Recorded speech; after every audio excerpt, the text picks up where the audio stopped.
ये कहानी एक प्राचीन बुद्ध और एक बंदर की है जो हमें जीवन की गहरी सच्चाइयों की ओर मार्गदर्शन करती है। एक समय की बात है जब महात्मा बुद्ध अपने अनुयायियों के साथ एक बौद्धिक यात्रा पर निकले थे।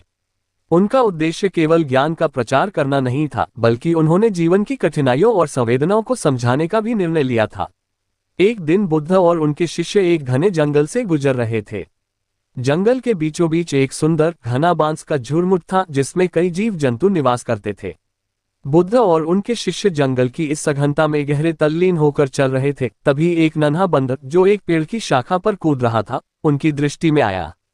बंदर की आंखों में शैतानी चमक और उसकी हरकतें दर्शाती थीं कि वह अत्यंत चंचल और नटखट था। जब बुद्ध ने बंदर को देखा तो उन्होंने अपने शिष्य से कहा, देखो, ये बंदर भी जीवन का एक भाग है। जैसे हम मनुष्य जीवन की सच्चाइयों को समझने का प्रयास करते हैं, वैसे ही इस बंदर के जीवन की भी अपनी विशेषताएं हैं। इसे भी समझना चाहिए। शिष्य ने जिज्ञासा से पूछा, भिक्षु, आप इस बंदर के बारे में क्या कहना चाहते हैं? बुद्ध ने कहा, इस बंदर की हरकतें हमें जीवन की मौलिक सच्चाइयां सिखा सकती हैं। देखो, वह कितनी स्वतंत्रता से उन्नति कर रहा है, लेकिन उसका जीवन भी कई बाधाओं और संघर्षों से भरा हुआ है। जब बुद्ध और उनके शिष्य पेड़ के नीचे पहुंचे तो उन्होंने देखा कि बंदर एक जंगली फल को छील रहा था। फल को खाने के बाद वह अचानक पेड़ से कूदकर जंगल में कहीं गायब हो गया। इस दृश्य को देखकर बुद्ध ने अपने शिष्य से कहा, बंदर की तरह मनुष्य भी अपने जीवन में कई संघर्षों का सामना करता है।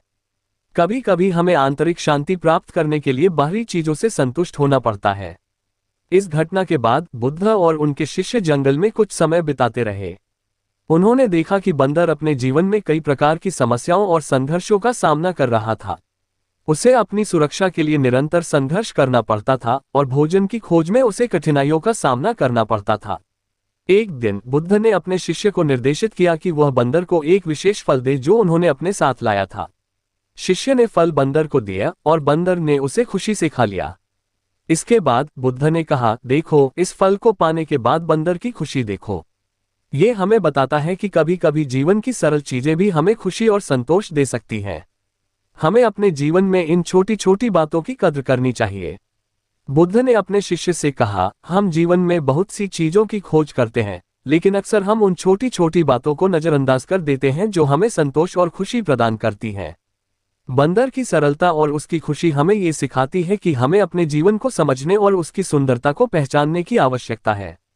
समाप्ति की ओर बुद्ध ने अपने शिष्य से कहा, इस कहानी से हमें ये सीखने को मिला है कि हर जीव, चाहे वह कितना भी छोटा या बड़ा हो, जीवन की अपनी विशेषताएं और चुनौतियां हैं। हमें अपने जीवन में सच्चे संतोष की प्राप्ति के लिए उन छोटी छोटी बातों की सराहना करनी चाहिए और जीवन के प्रति अपने दृष्टिकोण को सरल और स्पष्ट रखना चाहिए। इस प्रकार बुद्ध और बंदर की यह कहानी जीवन की मौलिक सच्चाइयों को समझने का एक अनूठा उदाहरण प्रस्तुत करती है। बुद्ध ने हमें ये सिखाया कि जीवन की साधारणताएं भी हमारे जीवन को समृद्ध और संतुष्ट कर सकती हैं, और हमें इन बातों की सराहना करनी चाहिए। ये कहानी हमें सिखाती है कि जीवन की जटिलताओं के बावजूद सरलता और संतोष का महत्व अत्यधिक है। बुद्ध की दृष्टि और बंदर की सरलता दोनों हमें जीवन के गहरे अर्थ को समझने में मदद करती हैं।